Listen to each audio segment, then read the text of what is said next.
And once again, attention is at our southern border. We are 3 days into a new era of immigration policy here in the U.S. Well, right now, Title VIII, an immigration law that's been around for decades, is now being heavily relied upon. And under it, migrants can once again apply for legal pathways to enter the country. But it can lead to deportation. And unlike Title 42, those removed are usually banned from entering the U.S. for 5 years and will be prosecuted if they try to enter again during that time. Well, so far, the lifting of Title 42 has brought fewer migrants than expected to border communities. You're looking at video from last week versus from today, but concerns still remain about overcrowding at processing centers. NewsNation's Jorge Ventura has been in El Paso for us for more than a week now, and he's joining us live. Jorge, how are things there tonight? Natasha, I'm here at Sacred Hearts Church in El Paso, where earlier this week, over 2,000 migrants, mostly from Venezuela, were sleeping on these sidewalks here, mostly on cardboard boxes and in camping tents. But the situation is much different today. Just a couple hundred are still out here now. This comes as the city of El Paso was bracing for the lifting of Title 42. But so far, border communities have not seen that massive migrant surge that many predicted.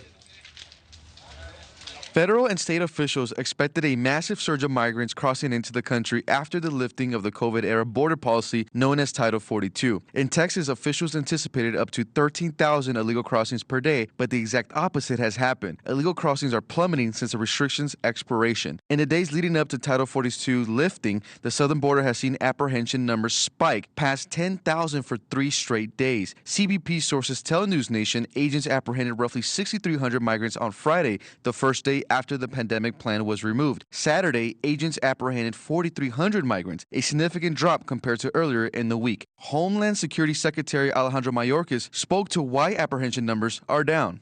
There is a safe, lawful, and orderly way to reach the United States and seek humanitarian relief, and that is through the lawful pathways that we have expanded under President Biden's leadership. Migrants now face tougher limitations for crossing illegally between the ports of entry under the new Title VIII policy. The immigration law allows for deportation, including 5- and 10-year bans from the U.S. for those crossing illegally. It was used before the Trump-era border restrictions. Authorities never stopped using Title VIII, but now it will be the main authority when it comes to processing migrants. One of the main differences between the two policies is that Title VIII gives migrants more time to file asylum claims. The Texas National Guard set up miles-long barrier razor wires to prevent migrants from crossing illegally into El Paso, which also played a role in a decreased number of illegal crossings. And several migrants told NewsNation human smugglers also communicated to migrants that stricter asylum restrictions were coming after May 11th, creating a pre-surge ahead of the lifting of Title 42.